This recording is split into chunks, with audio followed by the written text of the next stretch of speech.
Okay, Mike, so I thought it would be kind of fun to hit you with some rapid, quick fire, OK Corral questions, and you can shoot back some answers to me. Oh, are you up for it? This goes, I know before I ask if you're up for it, this goes against everything that you like to do.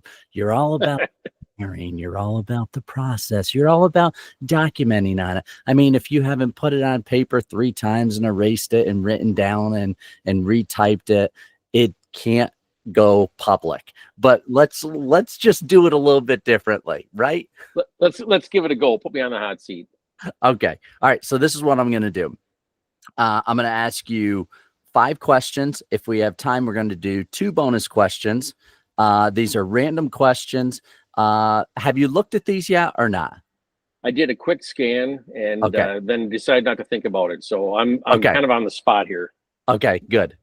That's great, because that's usually how I handle most of these podcasts. I just like to just do a quick scan and really not think about it. So now we're on the same page. I love it.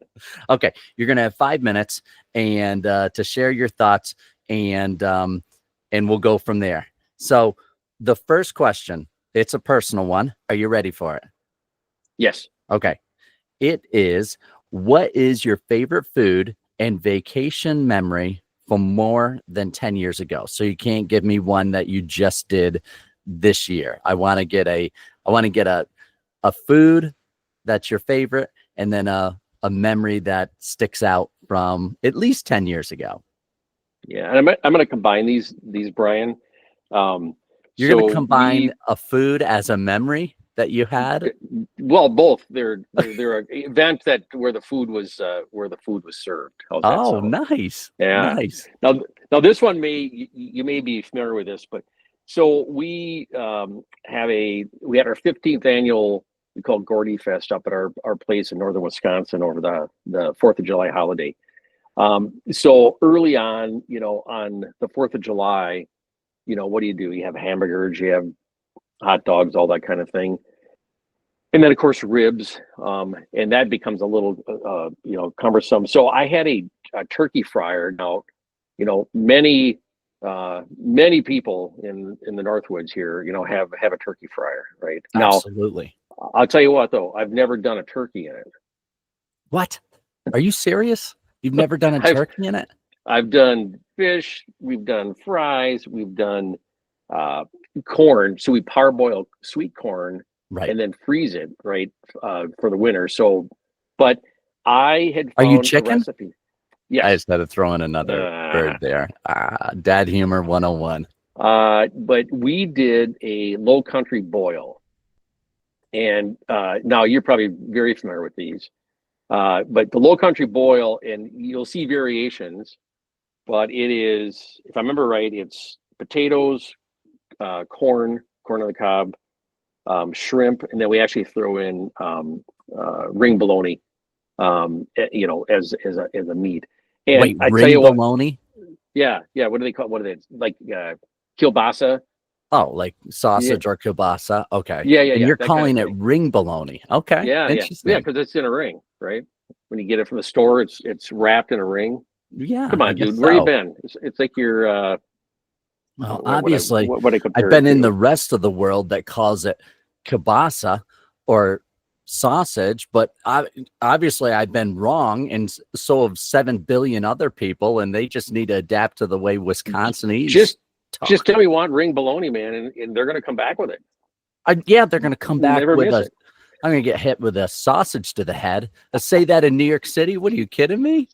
Yeah, it's such a great event to do that. So this takes a little while, right? Because I forget the exact. So I think you put the potatoes in first. So this is a big turkey fryer with 2 big baskets, right? Fire up the propane. I think you put in potatoes first, then you put in the kielbasa, then the corn, and then I think then the shrimp at the very end. And when do you put in the ring bologna? That's second. Smart Alec.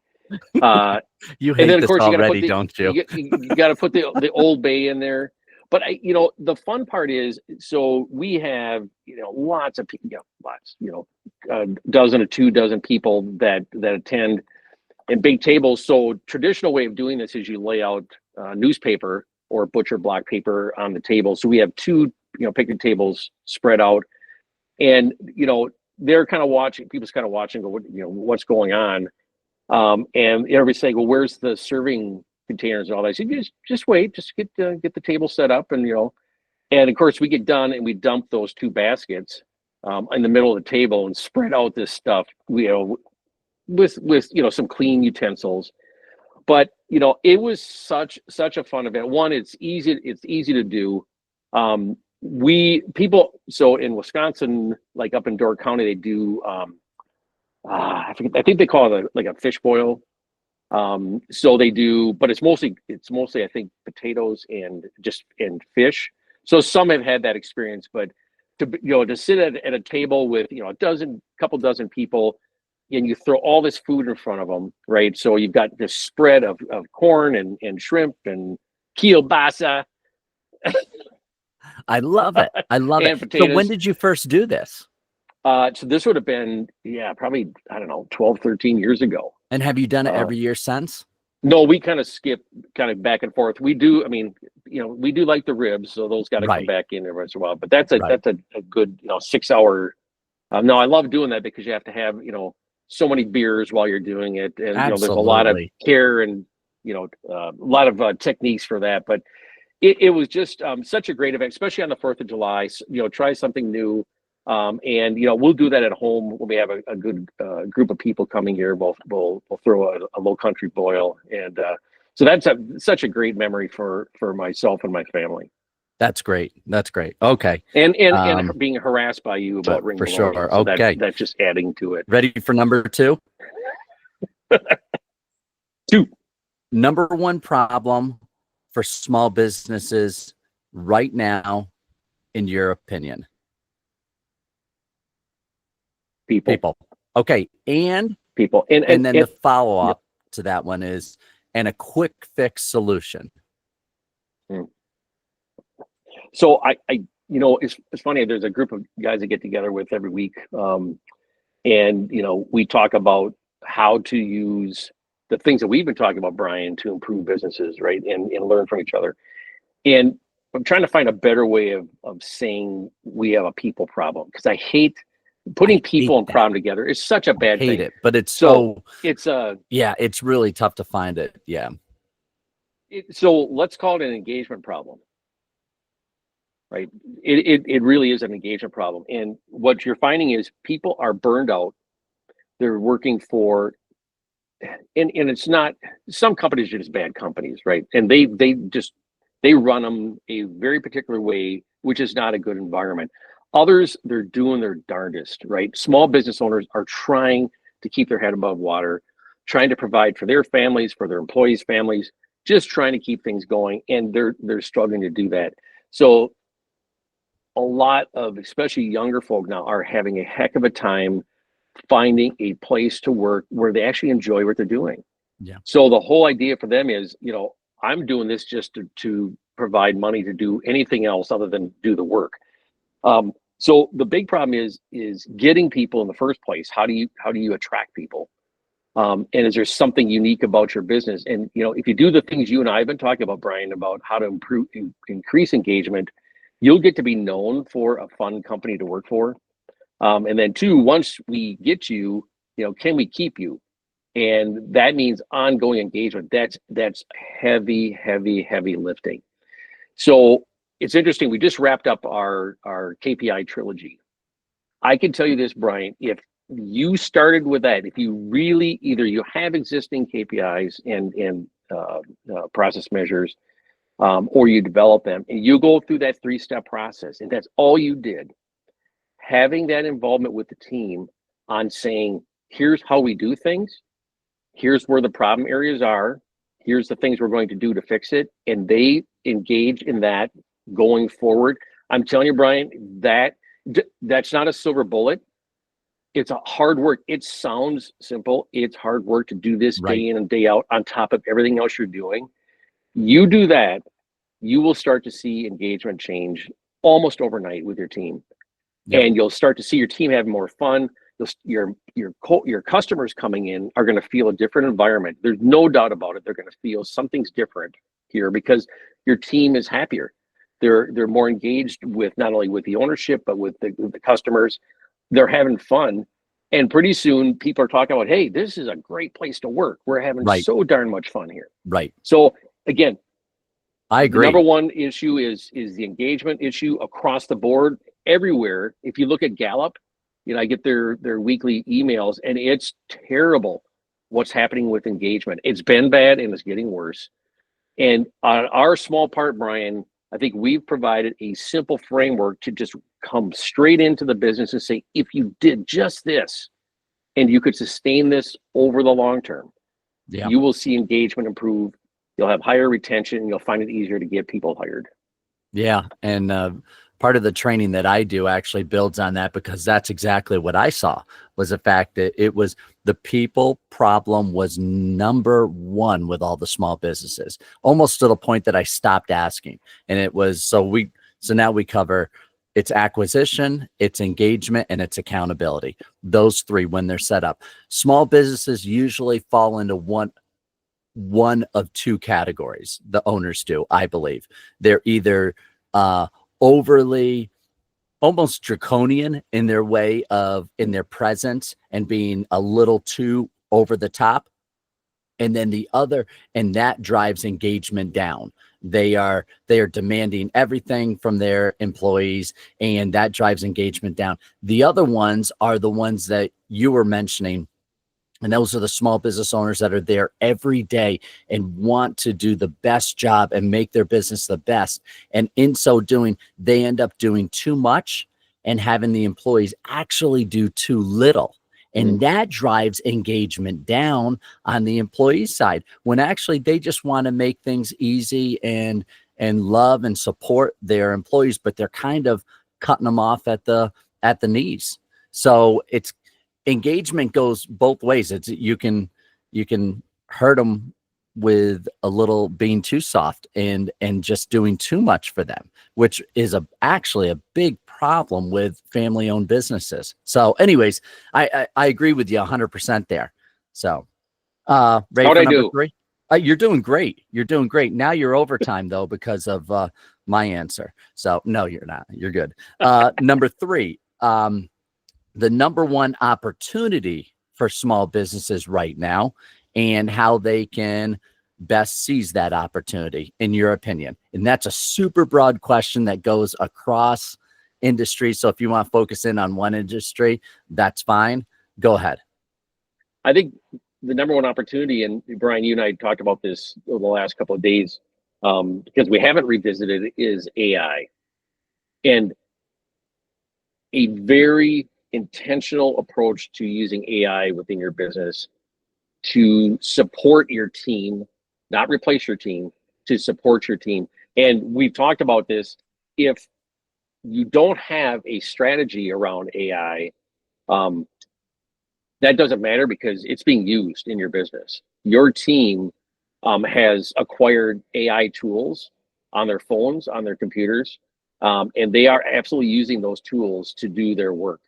Wouldn't it be great to say, hey, can we pile all these AI tools, right, virtually into the middle of the room and say, what is everybody using?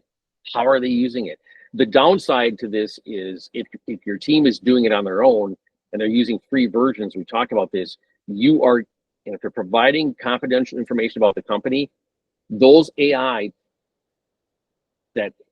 tools are learning on your content, on your data. So you want to make able sure to share it. Right. And so this is why companies should think about, not even think about, but should be doing this, is getting paid versions of these AI tools in place, and then strategically place them in the business to augment, to support the team. Because if you can take the menial stuff away, and I'm not being demeaning, but if you can take the things away, that if you can get the team to not have to focus on the busy work and then focus on improving. So I keep going back to our trilogy. if they can spend more time on making improvements, because AI is doing some of the heavy lifting on some of the more basic things in the business, how fantastic is that? And you have to use these tools. Like you talked about back in the day, people said, well, we're not going to use the fax machine. And then it became, if you didn't have a fax machine, you were in trouble. Then it was, we're not going to use the internet.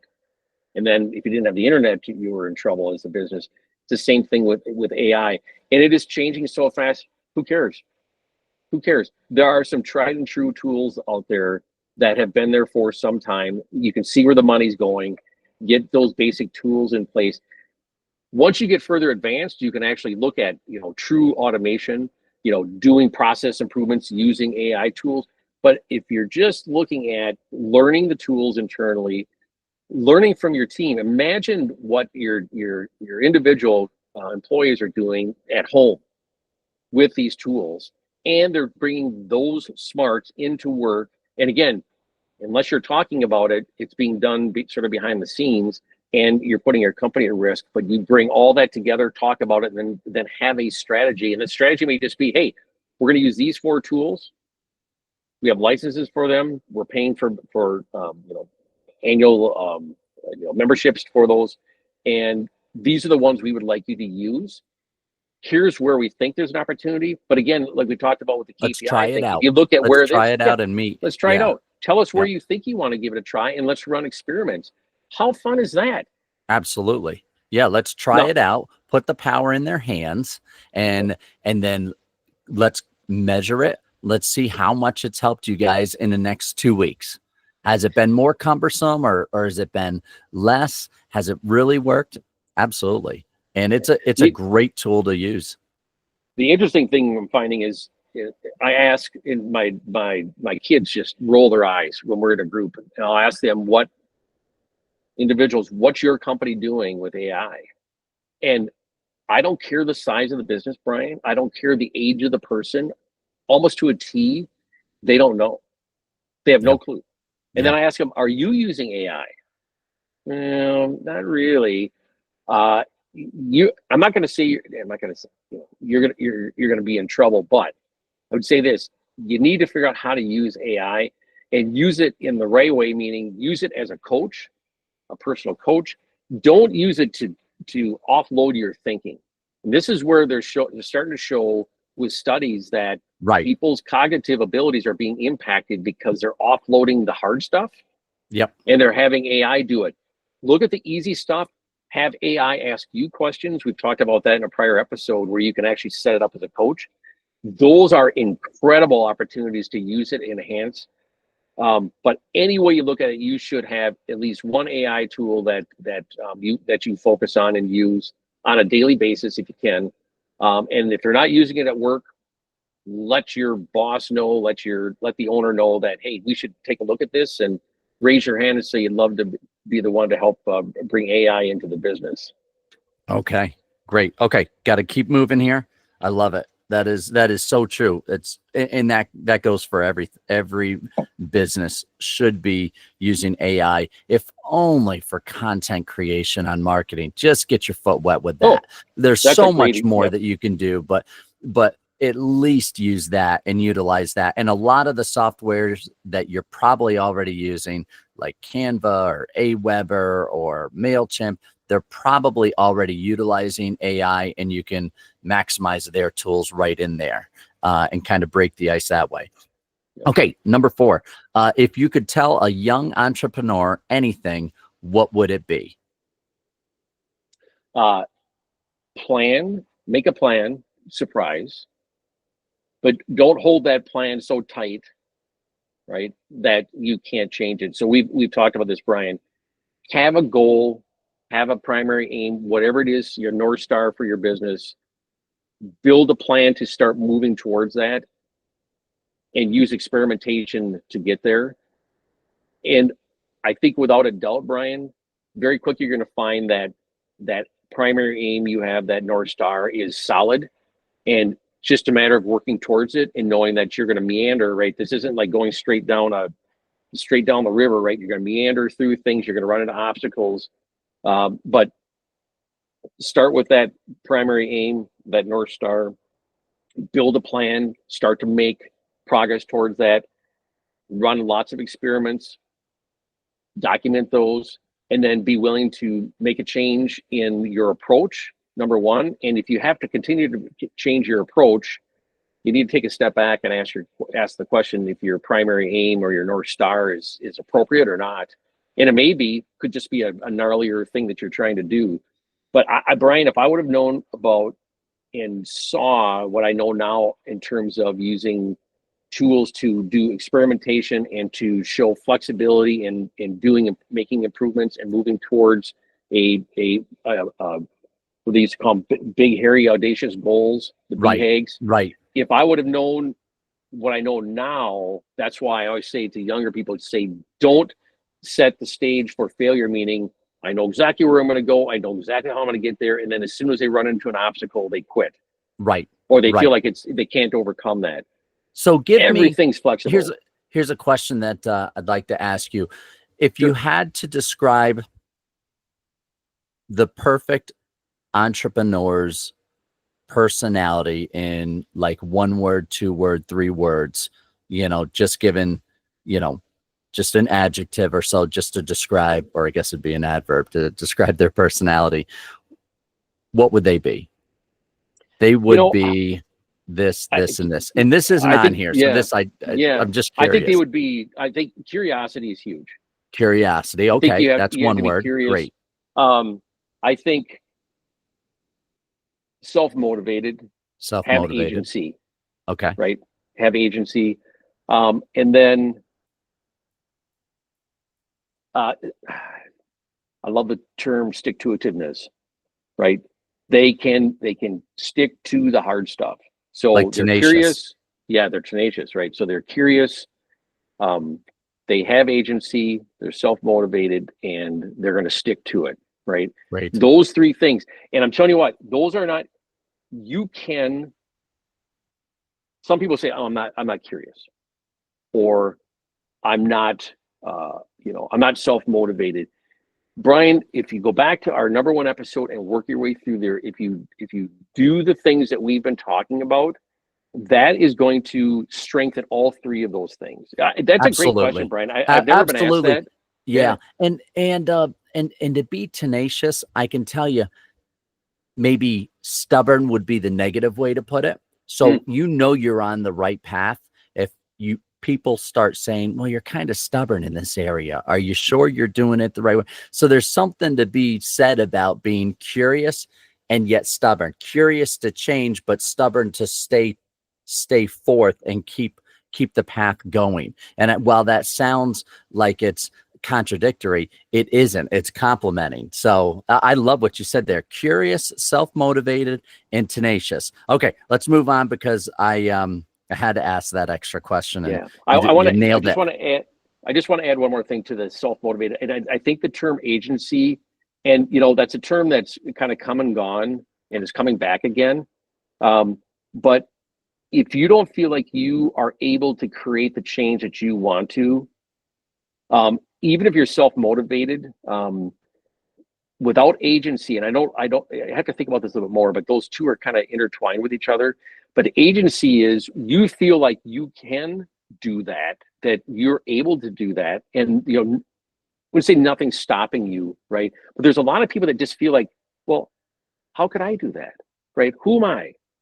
Whether it's in the business, starting a business, or even just working in a business. Well, how could I actually make, ask to make a change in the business, or bring up an idea?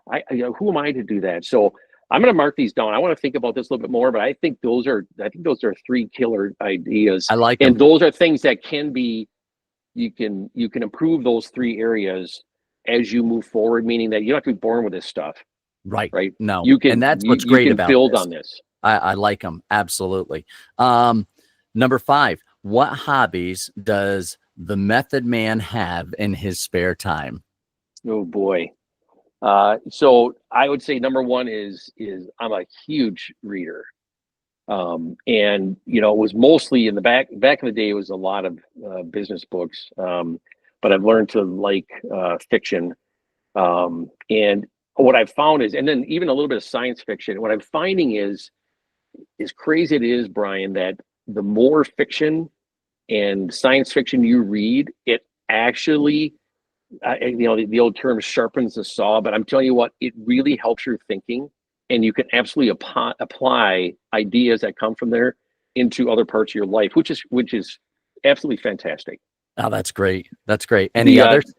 yeah, the second hobby is, so we have two, again, we're not multimillionaires. We have two properties in northern Wisconsin, and it is so much fun spending time there, renovating the property, landscaping, doing remodeling, and then during the seasons, whether it's boating, fishing, snowmobiling, whatever. So, having those places to go.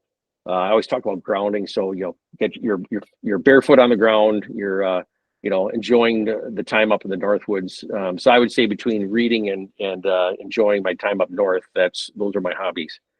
Those are two good, healthy hobbies. I like it. Bet. I like it. Okay, this is great. So we got through the 5, and I got 2 bonus questions here for you. And actually, this first one builds on the fact that you're a huge reader. So we're going to actually see if that's true or not. And so I want to know what your top 3 books that you've read in the last, I put 10 years or ever. So you give me what you want there, but the top 3 books. Yeah, the top one has not changed since 1985. The Goal by Eli Goldratt, Goldratt. It's a business novel that's about what they call constraints theory, but it is stuck with me for, think how many decades now. It's an incredible amount of time, and I'm amazed at the amount of time that I go back and pick that up. And it's amazing the number of books that have followed it and have been written subsequent to it that keep focusing back on he was an Israeli, I think he was a physicist that became a business consultant. So that's my number 1. Number 2 would be the 7 Habits. Seven Habits by Stephen Covey. Yes, I remember the first time I read that. That was a late 80s, early 90s book. And when I first read that, I said, if anybody can live that life, they're an angel, they're a special person. But I'm telling you what, his insights into how you interact with people and working on your inner self first. And this isn't all woo-woo stuff. I mean, this is like solid. If you haven't read it, you need to read it. Those 2 books are must reads. But it really talks about working on yourself first, and then starting to look at then how can you have impact on things outside of yourself. And that one has stuck with me forever. So those are books that I keep returning to. The third one is, I can't think of the name of it right now. Actually, I'm going to look on. I'll look on my Kindle. It's a newer